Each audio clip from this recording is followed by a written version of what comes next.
Sabe aquela pergunta que volta e meia a gente se faz? De onde vem o nosso valor? Por que sentimos, lá no fundo, que a vida humana é especial, que tem uma dignidade única? Hoje, a gente vai mergulhar de cabeça numa das questões mais fundamentais que existem para tentar entender de onde vem tudo isso. Bom, vamos começar por um ponto em que quase todo mundo concorda. Existe essa intuição quase universal de que as pessoas têm um valor que não se explica. A gente age como se a vida humana fosse algo precioso que deve ser protegido a todo custo. É o nosso ponto de partida. Mas é aqui que o problema começa a aparecer. De um lado, tem essa intuição forte de que somos especiais. Do outro, uma visão puramente materialista, como o material que estamos analisando descreve, diz que no fim das contas um ser humano é só um arranjo muito, mas muito complexo de moléculas. Se não existe Deus, nem alma, nem um propósito maior, o que realmente nos diferencia de qualquer outro amontoado de matéria no universo? E essa tensão nos joga no meio de um desafio de proporções literalmente cósmicas. A imensidão do universo muitas vezes é usada como argumento para questionar a nossa própria importância. Essa frase do Carl Sagan é perfeita para capturar essa sensação. A ideia de que, diante da vastidão de tudo que existe, a nossa autoimportância talvez não passe de, bem, uma ilusão. E a consequência lógica disso, segundo o argumento apresentado, é que as coisas que a gente valoriza, como a dignidade humana, acabam perdendo peso. Afinal, se somos apenas um grão de poeira, nossas preocupações e valores também não seriam minúsculos e insignificantes? Para tentar achar uma base para o valor humano que não dependa de religião, o material nos confronta com essa pergunta bem direta. Se somos todos feitos da mesma matéria, qual é a diferença fundamental entre uma pessoa, um rato e um saco de areia? Ok, vamos analisar algumas respostas que costumam aparecer. O que nos torna especiais? Talvez seja a nossa consciência, a capacidade de raciocinar ou, quem sabe, a nossa habilidade de sentir dor, de sofrer.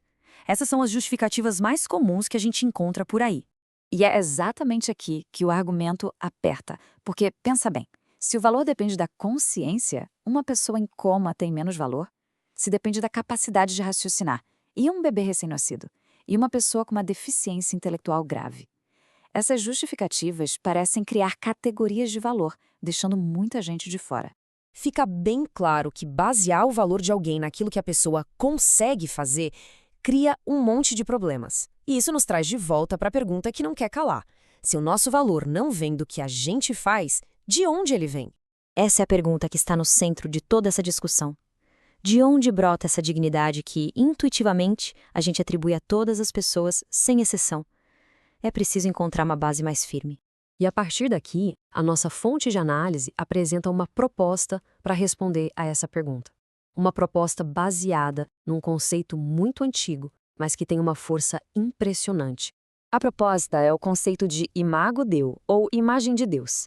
A ideia é que cada ser humano tem um valor que é o objetivo, intrínseco, não pelo que ele pode fazer, como pensar, sentir ou produzir, mas simplesmente pelo que ele é. O valor é inerente à sua própria existência. E essa diferença é crucial. De um lado, temos o valor extrínseco, que depende das nossas habilidades, um valor que pode ser medido, comparado e até perdido. Do outro, o valor intrínseco, um valor que não depende de nada disso, ele simplesmente é. Ele faz parte de quem somos, não se ganha nem se perde. E isso não é só uma ideia abstrata, não. A história mostra o poder transformador desse conceito. Foi a convicção de que cada pessoa tem um valor incalculável por ser imagem de Deus que levou um monge Telêmaco a se sacrificar para acabar com os jogos de gladiadores. E foi essa mesma ideia que deu força a William Wilberforce para lutar por décadas até abolir o tráfico de escravos. E isso nos deixa com uma pergunta poderosa para refletir.